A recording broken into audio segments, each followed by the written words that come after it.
Halo Sobat Ngorbit, kembali lagi bersama kita tim podcast KONI Buleleng. Kita hadir kembali menyapa teman-teman semua di seluruh Buleleng dan insan olahraga yang ada di mana saja.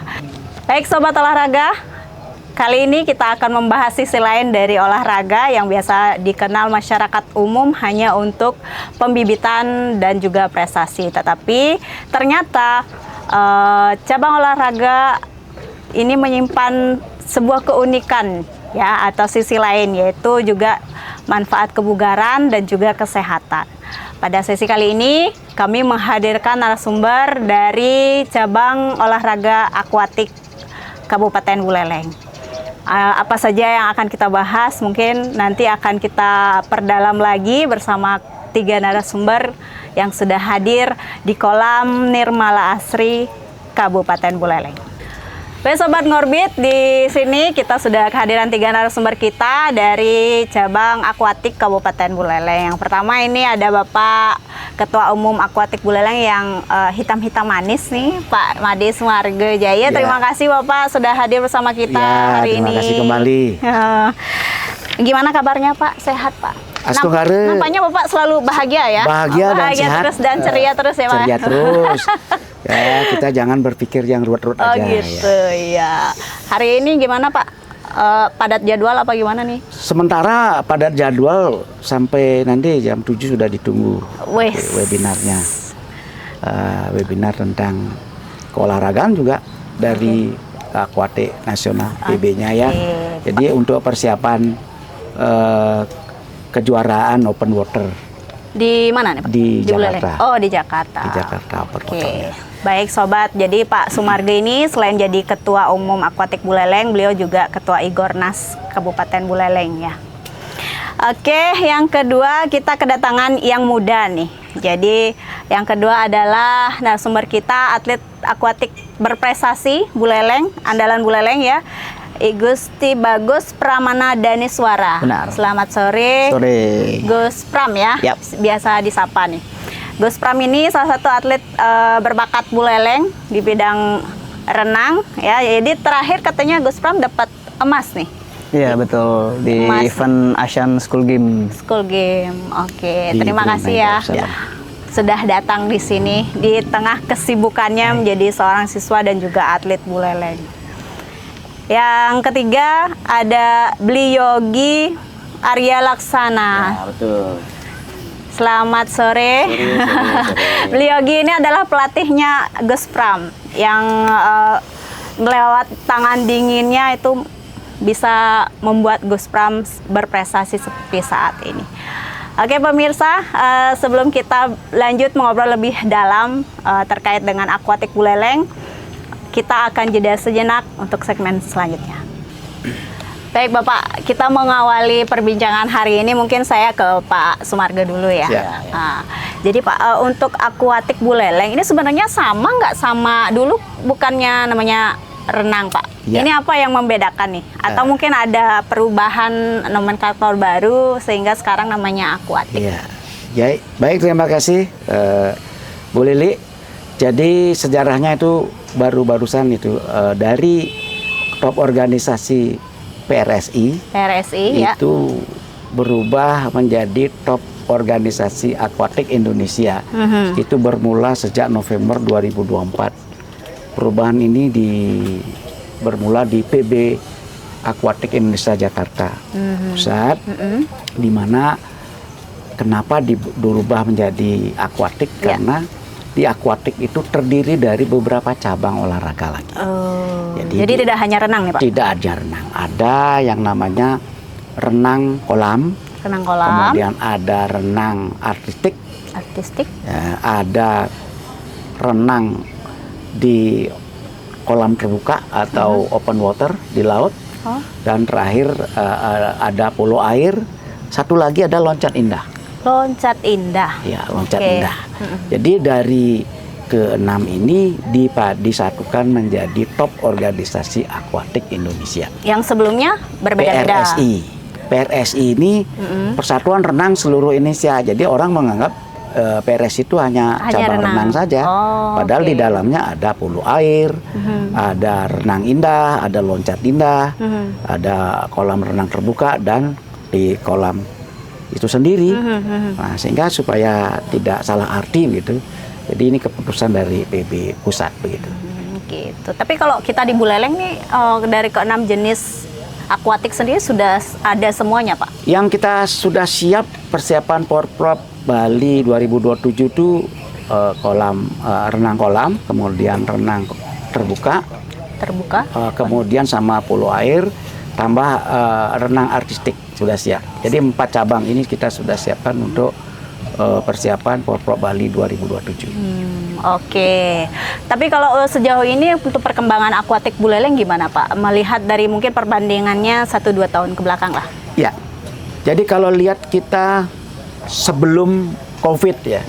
Sebelum COVID itu perkembangan renang di Buleleng sungguh luar biasa.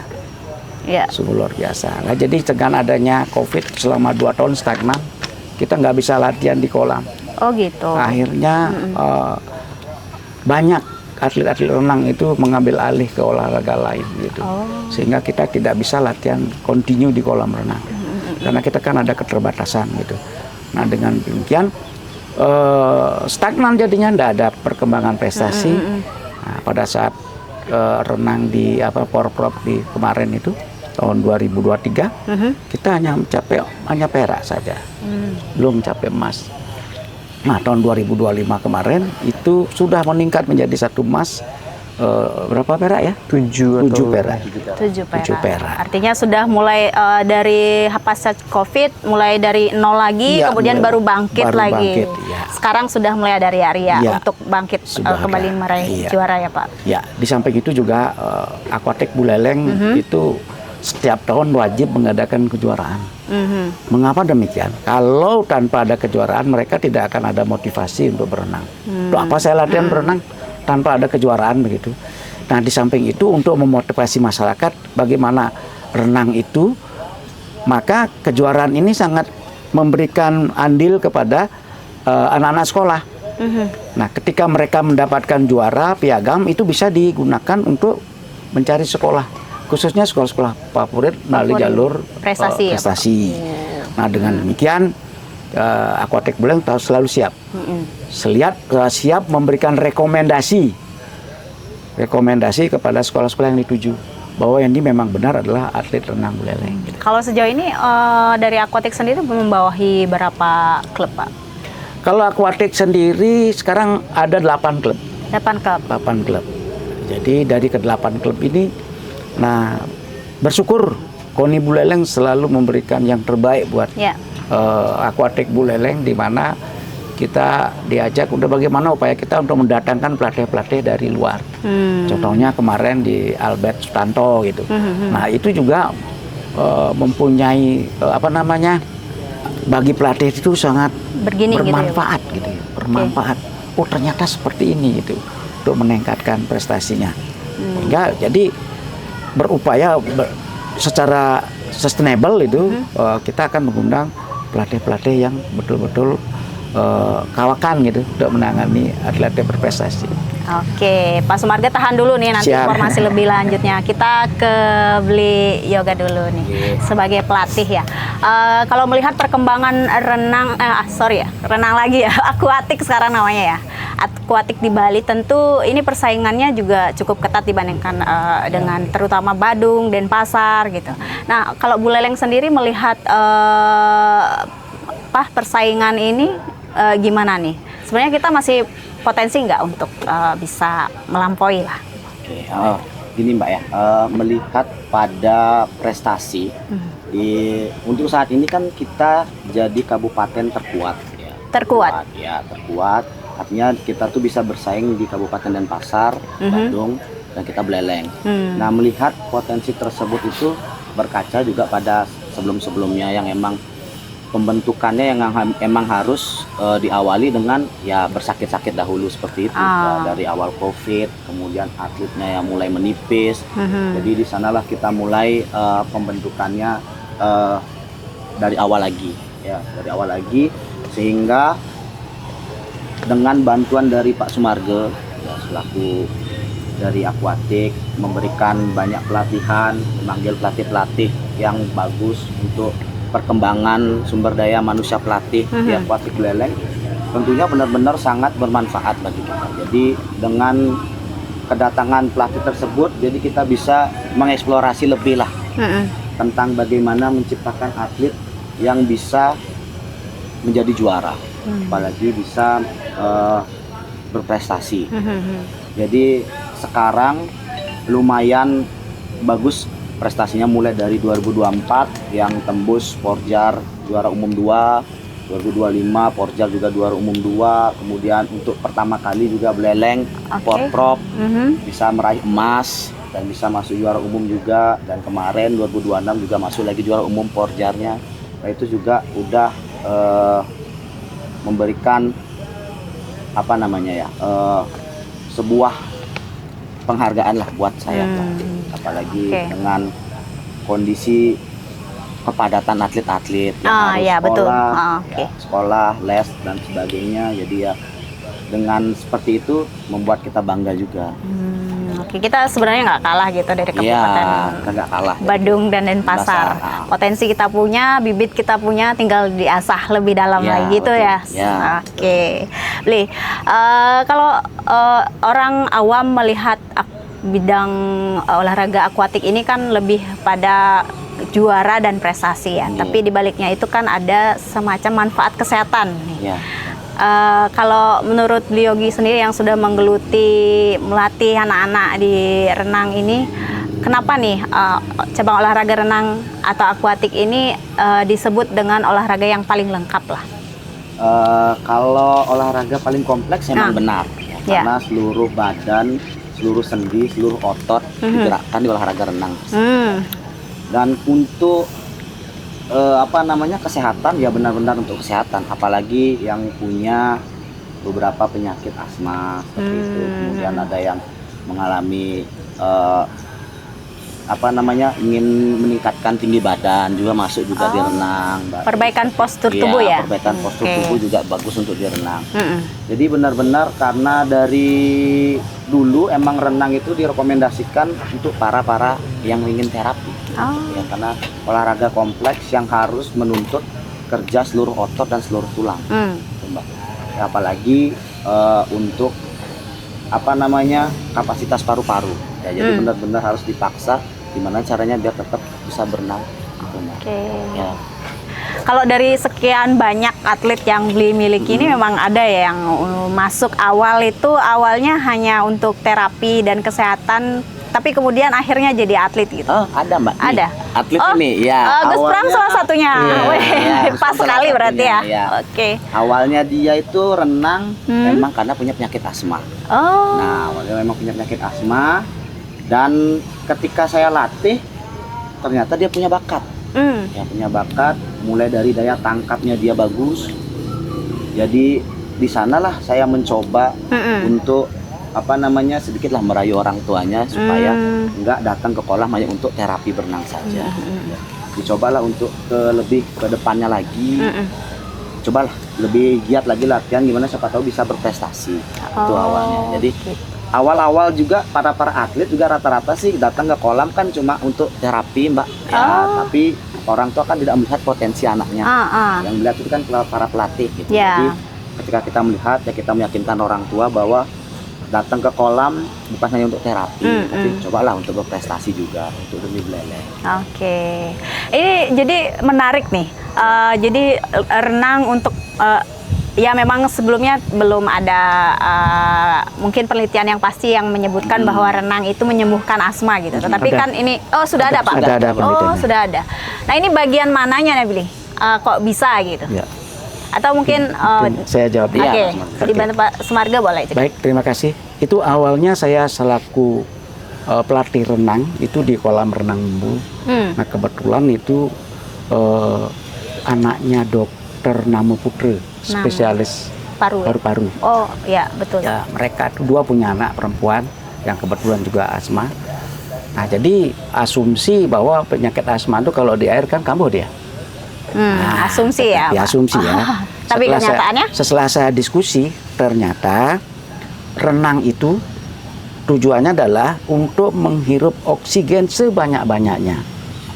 Di mana di permukaan air 10 cm dari permukaan air itu oksigennya murni. Oksigennya sangat murni. Jadi di atas permukaan itu murni, sehingga kalau dia menarik nafas itu akan menarik nafas oksigen yang murni. Nah, ketika menarik nafas oksigen yang murni, jadi alveolus yang ada di paru-paru, gelembung paru-paru itu kan mengikat dia, sehingga untuk melatih supaya tahan terhadap suhu dingin gitu.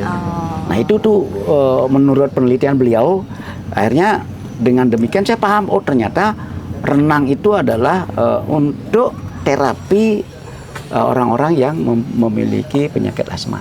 Dimana kalau semua bergerak, tapi jangan nyemplung itu aja. Tapi tidak serta-merta langsung gitu. Tidak, jadi bergerak otomatis. Ya. Ketika kita bergerak kan harus ngambil napas banyak. Nah, begitu ngambil napas banyak, sebanyak-banyaknya ada di 10 cm permukaan air itu oksigennya murni. Saya sangat positif, dan ternyata anak-anaknya setelah ikut renang memang jarang kambuh. Jarang kambuh asmanya gitu. Sehingga dari mereka lah saya terkenal jadinya, oh renang aja sama Pak Sumarga begitu. Asmanya bisa hilang, ya, bisa disembuhkan begitu. Jadi itu dasarnya. Oke. Jadi kalau misalnya nih, mumpung kita membahas soal terapi kesehatan ini, biasanya anak-anak yang seperti ini penanganannya sama nggak? Berapa lama butuh waktu untuk penyembuhan atau mungkin pemulihan lah dari kondisi yang sebelumnya?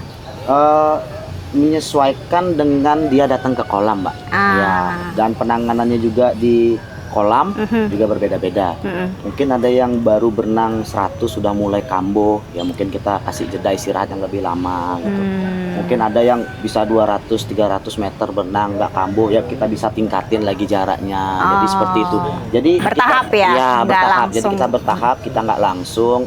Jadi ya pelan-pelan. Jadi kita pelan-pelan, kita ukur dulu seberapa sih mampunya dia dengan punya terapi penyakit ini gitu.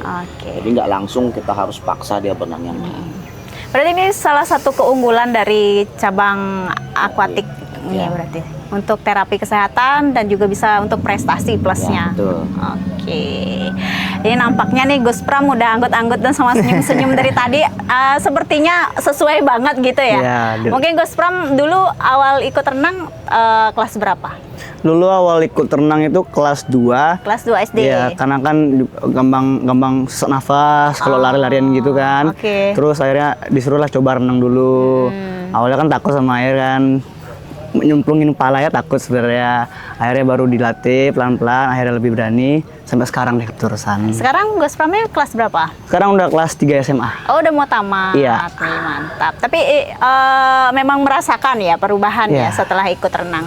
Bener-bener dari kayak misalkan di sekolah kan biasa main lari-larian itu kayak gampang capek. Jadi habis renang tuh kayak lebih segar kan, jadi nafasnya bener-bener kerasa fresh. Lega gitu ya? Lega. Oke. Kalau Gus Pram sendiri memang dari SD akhirnya untuk memutuskan untuk jadi atlet kelas berapa nih baru? Memutuskan jadi atlet sebenarnya baru akhir dari SD kelas 6 itu. Kelas 6. Jadi pas itu kan lebih diajakin ikut lomba ke Denpasar segala macem, dan ternyata adalah bisa bersaing dengan yang di Denpasar, Badung, sehingga kayaknya bisa nih untuk dilanjutin untuk nyari sekolah juga kan, untuk menambah-nambah medali dan prestasi. Oke, bagus sekali.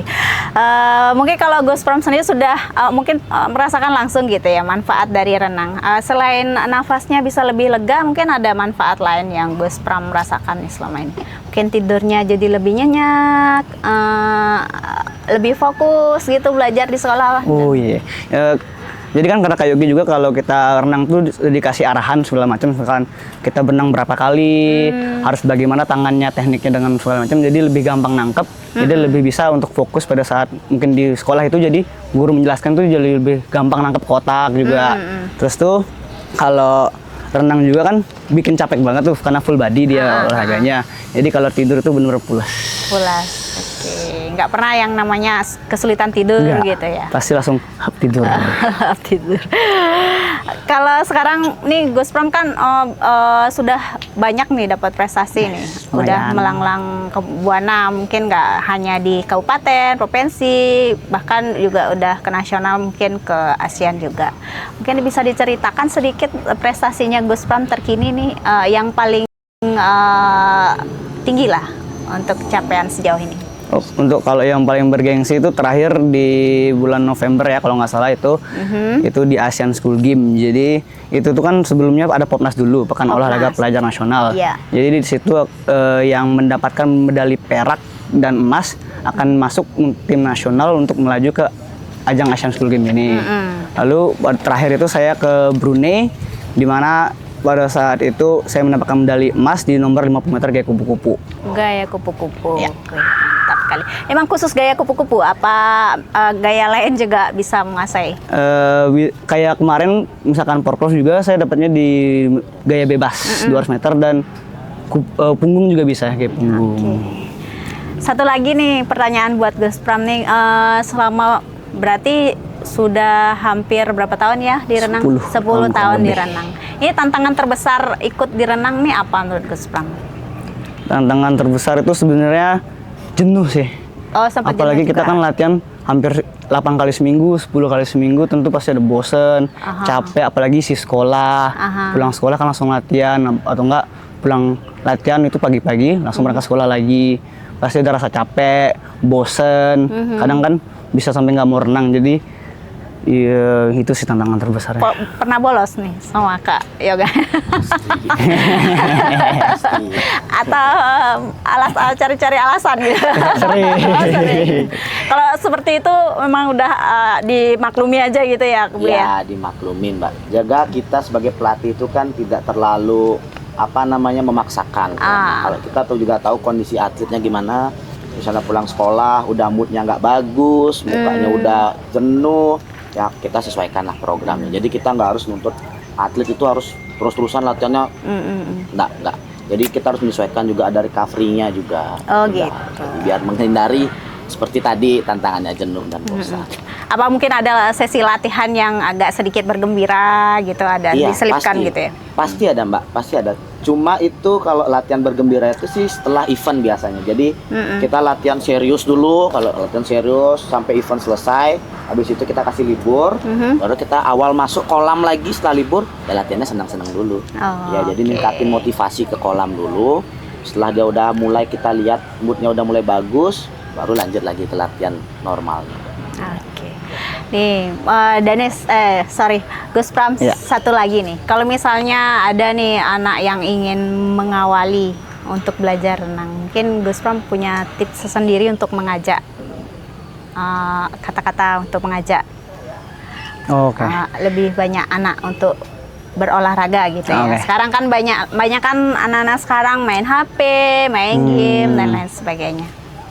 Ya, jadi kan renang itu bisa dibilang skill dasar ya. Jadi kalau misalkan kita mau ke hotel kan bisa, jadi kalau bisa renang jadi lebih asik gitu, bisa berenang-berenang Oh, ke ya, pantai, jadi nggak oke. takut. Tapi harus tetap hati-hati juga lah di pantai kan gede ombaknya. Jadi renang ini survival skill lah bisa dibilang untuk kita, misalkan yang anak kecil biar orang tuanya bisa lebih tenang pada saat mereka di pantai, di kolam renang, tidak takut tenggelam segala macam gitu. Oke. Jadi dalam kata lain renang itu wajib Bisa dibilang. dikuasai gitu Iya. oleh semua orang ya. Kalau teman-teman di sini ada yang nggak bisa renang nggak? Nanti belajar sama beliau atau sama Gus Pram ya. Oke, semakin menarik ini sobat perbincangan kita bersama 3 narasumber kita hari ini. Jadi ternyata olahraga akuatik tidak hanya untuk prestasi, tetapi juga menyimpan sebuah misteri ya untuk terapi kesehatan. Baik, kita akan menuju ke sesi selanjutnya setelah jeda berikut ini. Baik, untuk kali ini kita akan melanjutkan perbincangan kita lebih dalam terkait dengan akuatik sebagai salah satu cabang olahraga untuk terapi kesehatan. Tadi mungkin sudah dibahas sedikit mengenai bagaimana treatment dari renang, teknik dasarnya untuk mengobati beberapa penyakit asma, jantung, dan mungkin perbaikan postur tubuh ya. Jadi kita akan lanjut nih membahas lebih dalam terkait hal itu. Untuk latihan idealnya nih, Bli. Ya. Berapa waktu seminggu nih idealnya anak-anak? Idealnya. Untuk berlatih. Oke. Kalau di saya sebagai pelatih, saya juga akan membagi waktu ideal untuk atlet prakompetitif sama yang masih pemula, Mas. Ya. Oke. Kalau pemula berdasarkan book yang saya pelajari itu hanya dilatih 4 kali seminggu, nggak boleh lebih. Dan itu pun datang ke kolamnya cuma 1,5 jam. 1,5 jam. Karena dia tuh datang ke kolam cuma untuk belajar berenang, bukan belajar menjadi atlet. Oke. Ya, jadi bertahap. Untuk yang prakompetitif baru kita mulai tambah. Yang mulai datangnya 6 kali seminggu.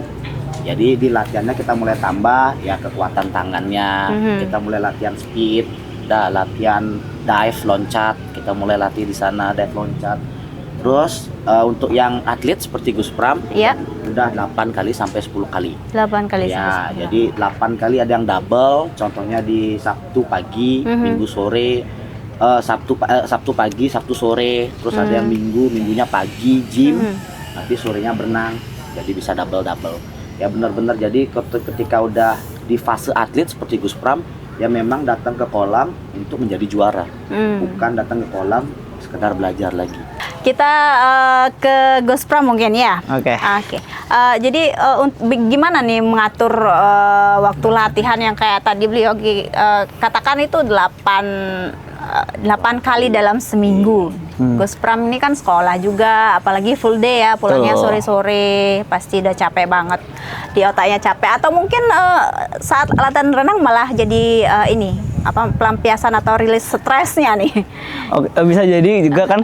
Jadi bener-bener pagi dari sekolah tuh bisa dari jam 6 sampai jam 4. Jadi mungkin sebelum kadang gym tuh bisa dari subuh jam 4. Jam setengah 5 ya. Jam 4 kamu udah bangun? Udah. Wih, mantap. Udah harus nge-gym. Jadi kan abis itu sekolah kan capek tuh mikir segala macem. Belum lagi pelajaran yang susah-susah kan, udah kelas segini. Jadi pas renang tuh kayak, wah ini saatnya melampiaskan semua kesel nih pas renang. Jadi pas sekolah, wah renang kencengin pokoknya nggak mau tahu capek-capekin dah bodo amat, yang penting gitu. Tapi pernah ngantuk nggak di sekolah? Kan ya udah latihan pagi capek gitu ya. Apalagi kena air gitu kan, tambah lah pengen tidur mungkin. Pasti pernah ngantuk kayak. Jadi di sekolah kadang bawa kopi malah, biar nggak ngantuk aja. Jadi atau enggak ke UKS tidur bentar gitu. Izin sama Bu Guru ya. Iya. Tapi nggak sampai dimarah kan? Enggak. Karena sudah berprestasi, sudah membuktikan diri gitu ya, Gus Pram ya, kira-kira ya. Oke, kalau Gus Pram sendiri nih sebagai atlet yang hampir setiap hari latihan di kolam, tadi kan sudah disampaikan juga lebih fresh, jadi pikirannya bisa lebih fokus di sekolah juga. Kalau manfaat lain misalnya jadi kok jarang sakit sekarang, pernah kambuhan lagi nggak tadi asmanya yang waktu kecil Gus Pram sering rasakan? Tentu sangat berpengaruh ya, dari misalkan pas kelas SD itu kan lebih suka sesek, jadi perlu minum obat segala macam. Terus tuh mulai naik kelas 6 itu udah mulai, misalkan kalau misalkan pas kelas 2 itu misal seminggu 2 kali, seminggu sekali. Jadi kalau misalkan udah kelas 6 itu udah mulai sebulan sekali. Terus SMA ini udah sebulan sangat jarang ya. Sudah sangat jarang untuk kambuhnya. Jadi kamu nanti ke depannya memang tetap memilihkan di renang atau mungkin sudah punya cita-cita lain yang mungkin nanti bisa beralih gitu? Renang sih target saya mau cari PON dulu ya. PON. Jadi medali di PON, baru setelah itu mungkin lepas sudah. Sampai di PON saja. Kalau bisa lanjut ke SEA Games, tapi kayaknya susah sih bentrok. Saya mau jadi kuliah juga. Apalagi kuliahnya kan kalau bisa saya maunya di luar, tapi kalau misalnya nggak dapet kan di sini juga nggak apa-apa gitu.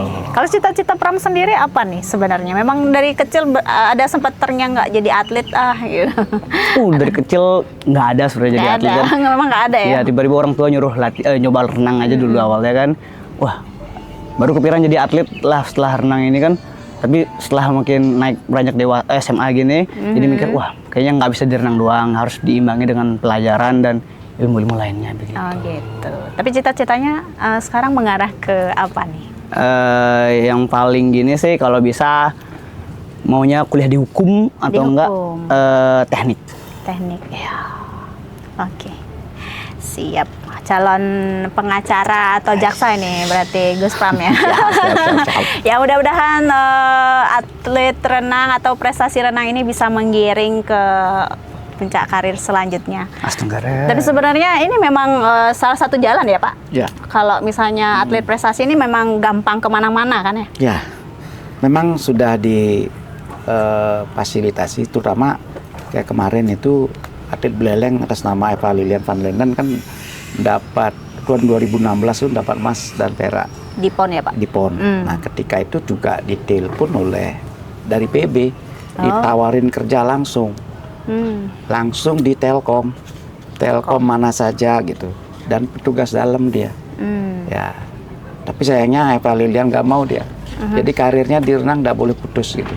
Dan sekarang dia menjadi pelatih juga. Dia punya klub Telaga Biru di Buleleng. Telaga Biru. Nah, jadi itu membanggakan bagi saya sendiri selaku insan renang bahwa ada juga atlet-atlet yang tidak mau lepas dari renang. Nah, jadi mereka sangat cinta kepada Buleleng.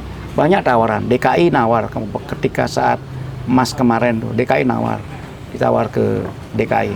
Dia sendirinya cinta sama Buleleng Bali, tidak mau dia pindah. Nah, jadi sekarang dia menikahnya ke dianya tetap di Buleleng karena dia cinta dengan Buleleng. Oke. Artinya untuk prestasi olahraga itu bisa menjamin juga untuk keberlanjutan. Bisa menjamin, ya memang di satu sisi untuk pekerjaan baik sebagai ASN karena beberapa atlet kita sudah jadi ASN. Sudah jadi ASN, jadi itu sehingga memberikan peluang kepada atlet-atlet berprestasi yang sudah penghargaan juga terhadap mereka dari pemerintah dan lain sebagainya. Ya mudah-mudahan ini juga cita-cita Gus Pram ini nanti tercapai. Juga ini juga akan menjadi berita yang sangat menggembirakan tentu untuk beliaunya sendiri sebagai pelatih dan juga Pak Sumargenya sebagai orang tua di cabur akuatik Buleleng ini. Mudah-mudahan sukses terus ya Gus Pram ya. Ditunggu berita menarik dan mengembirakannya untuk nanti di PON ataupun mungkin di kejuaraan selanjutnya. Baik sobat, jadi kita semakin lama semakin menarik juga obrolan kita bersama kembali 3 bintang tamu kita hari ini. Selanjutnya kita akan mengupas lebih dalam terkait dengan pembinaan atlet dan prestasi akuatik di Kabupaten Buleleng. Jadi saya mulai dari beliau Yogi dulu nih, terkait dengan pembibitan dan latihan atlet Buleleng. Untuk membentuk seorang atlet ini perlu waktu berapa lama dari awal dia bergabung dulu? Oke. Normalnya untuk pembentukan atlet itu berkisar setahun. Setahun? Iya, setahun. Karena dari awal dia datang ke kolam, harus kita latih dulu tangan, kaki dibentuk dulu. Jadi optimalnya setahun. Setahun. Iya, jadi di renang tuh ada namanya kelompok umur, Mbak. Ya, jadi kelompok umur pemula, kelompok umur 5, 4 itu masih pembentukan. Jadi dalam jangka waktu kelompok umur ini 2 tahun. Ya, pemula 2 tahun, KU5 2 tahun, KU4 2 tahun. Itu tahap dia belajar dari yang belum bisa sama sekali sampai bisa skill, sampai bisa berenang, sampai bisa kuat berenang. Nah, ketika udah KU3 baru di sana progres prestasinya. Ya, jadi 6 tahun lah. Jadi proyeknya 6 tahun dari dia pemula sampai dia KU4. Jadi 6 tahun proyeknya, setelah 6 tahun itu baru kita dia ke prestasi. Tapi ini sama nggak berlaku untuk semua atlet nih?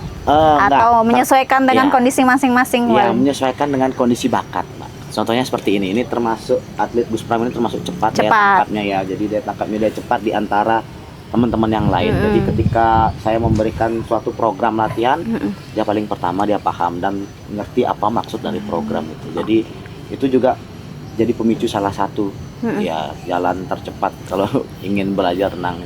Bagusnya kalau gabung renang itu usia berapa sih, Bli? Khususnya kan kalau renang itu memang untuk semua usia ya. Iya. Tapi kalau bagusnya ini mengawali ini dari usia berapa? Kalau dari saya sih bagusnya itu umur 3 tahun, Mbak. 3 tahun. Iya, umur 3 tahun itu mulai bagus untuk kita lihat potensi bakatnya. Umur 3 tahun karena umur 3 tahun itu lagi fase anak itu aktif-aktifnya. Ya, jadi mereka tuh datang ke kolam pasti dah cebur sana, cebur sini, loncat sana. Nah, di sana dah kita lihat energinya aja gimana sih. Karena kita bentuk itu gimana. Oke, apalagi anak-anak itu dominasinya suka air ya, main dominasinya suka air. Nah, jadi bagusnya tuh umur 3 tahun karena kita bisa lihat energinya ya dia yang besar itu. Oke, tapi kalau untuk yang usia terlalu dini itu apakah tidak ada tantangan khusus berarti ya untuk melatih?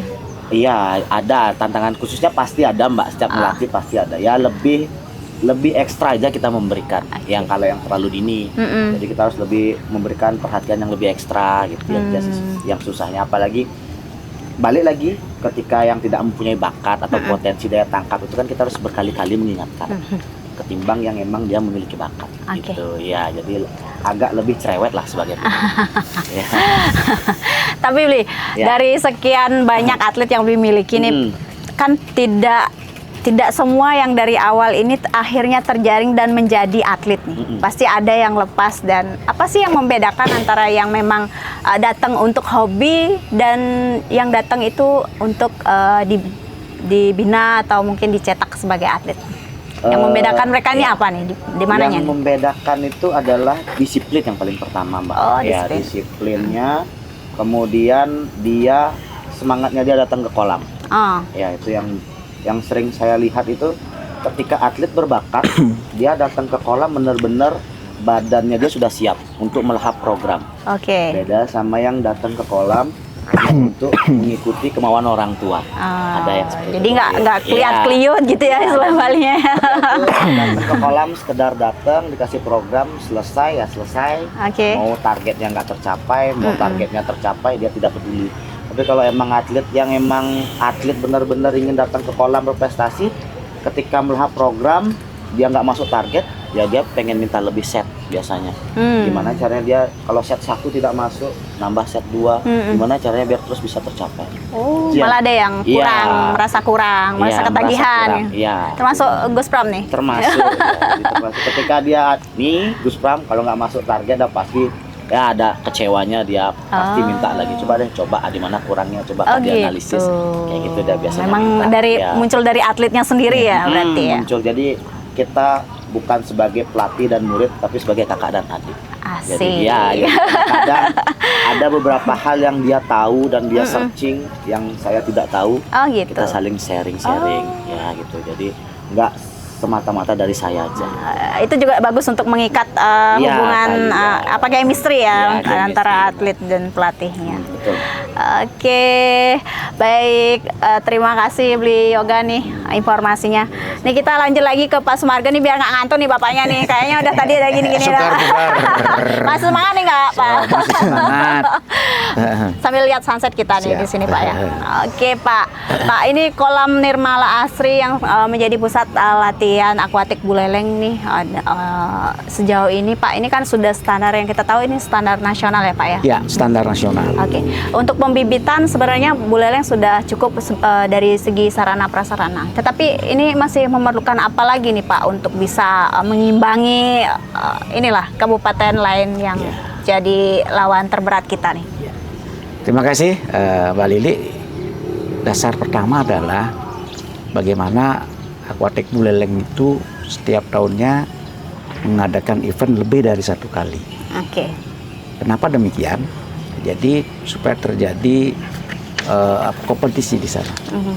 Jadi semakin banyak ada kompetisi di buleleng itu akan lebih bagus.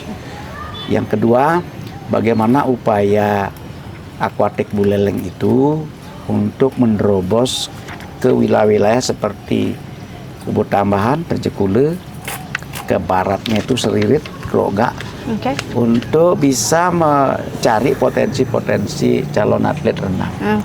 Nah, Di sana juga kalau ke timur itu di Kubutambah di air sana juga sudah ada tempat-tempat latihan baik di kolam yang kecil maupun di kolam air sana itu masih bisa digunakan untuk sebagai latihan dasar.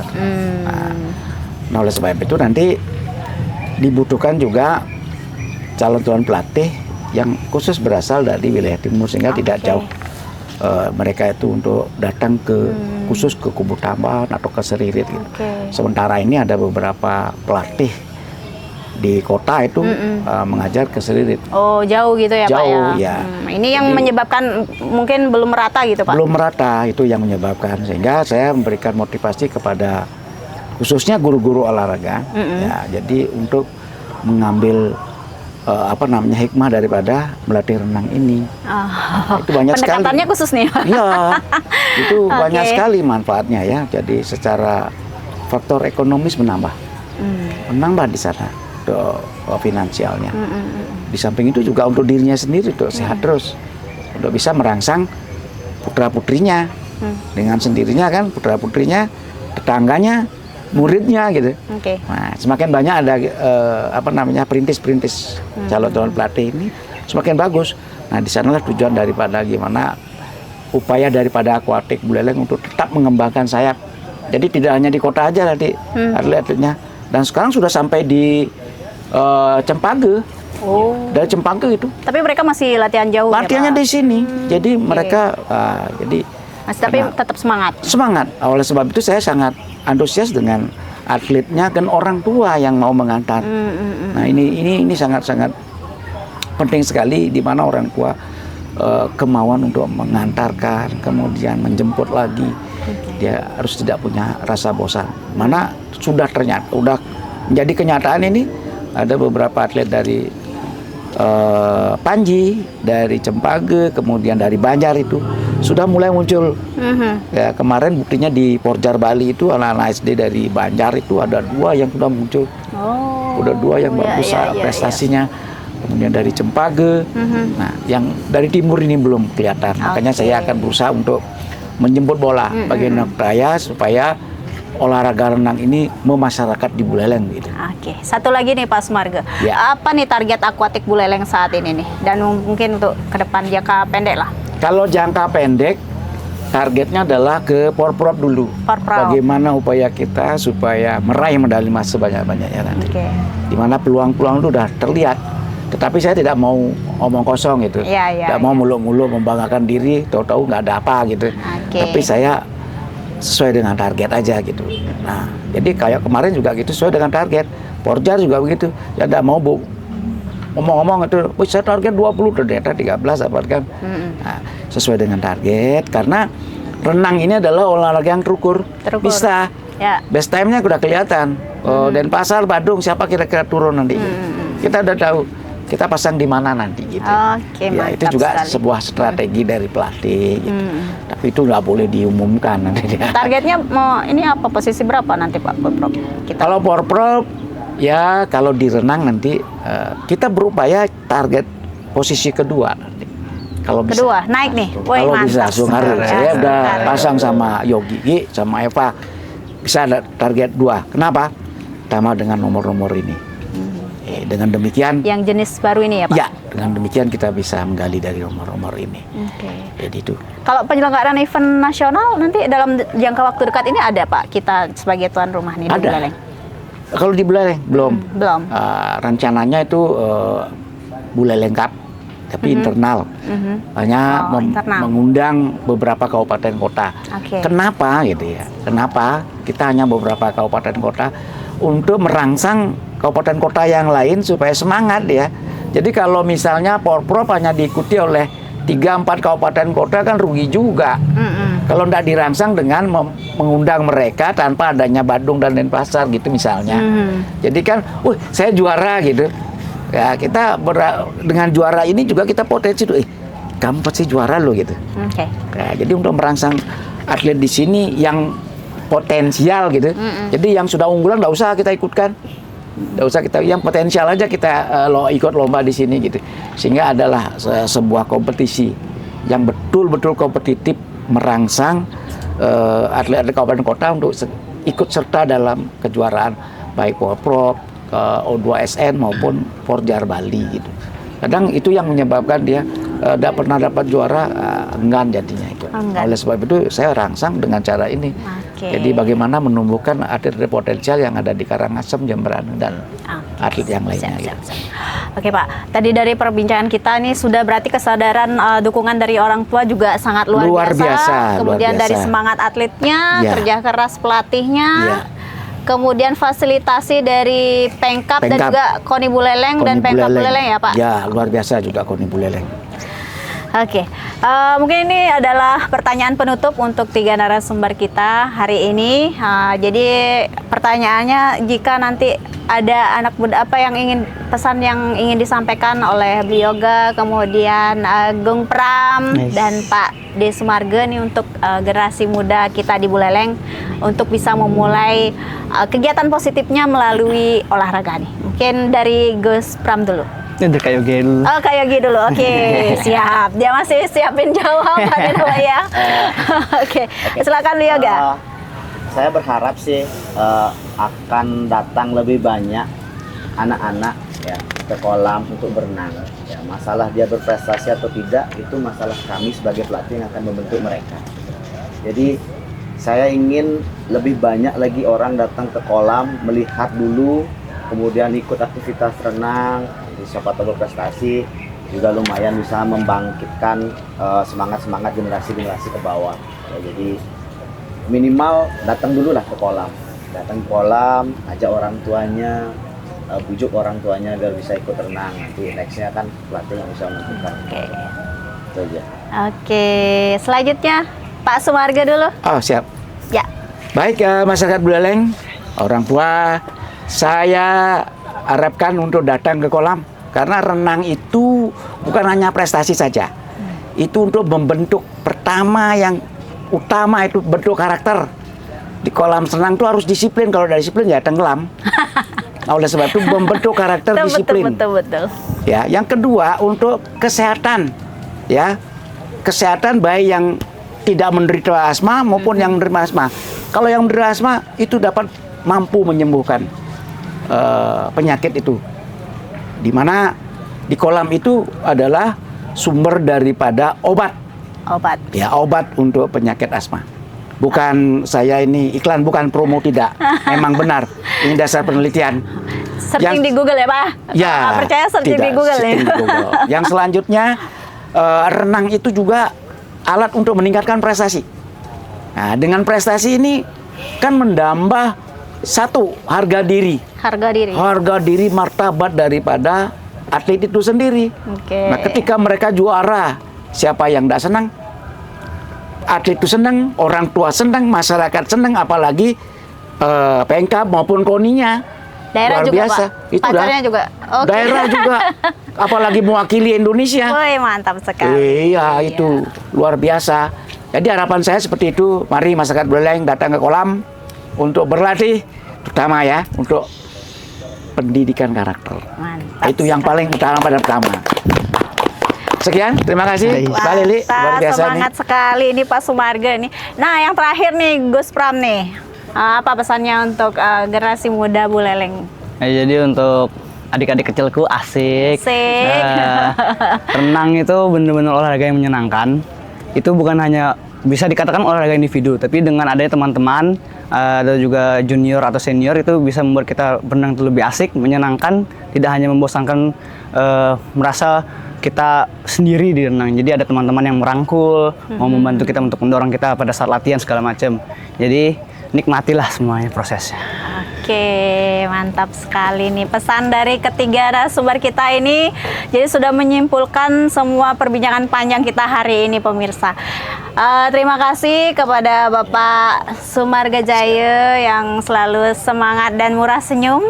Oke, Adik Gus Pram, terima kasih waktunya. Semoga pendidikannya lancar dan nanti juga untuk cita-citanya bisa tercapai sesuai dengan keinginan beliau. Juga terima kasih banyak sudah hadir di sini bersama kita semua. Jadi sahabat Ngorbit, tanpa terasa 1 jam lebih sudah kita bersama. Saya Lili Suryaryani mohon diri dari hadapan Teman-teman semua jangan lupa untuk menyaksikan episode spesial Ngorbit Koni Buleleng bersama aku Atik Buleleng. Like dan subscribe kanal YouTube Koni Buleleng dan juga media sosial di bawah ini. Baik, saya undur diri. Mari kita sebelum tutup kita pegikan dulu salam olahraga. Oke. Sudah siap? Siap. Biar kita tidak ngantuk ya. Nanti kita lanjut ke kopi shop sebelah ya Pak. Hai, siap. Oke siap. Salam olahraga. Jaya, jaya, jaya. Buleleng. Paten tangguh juara. Mantap Buleleng.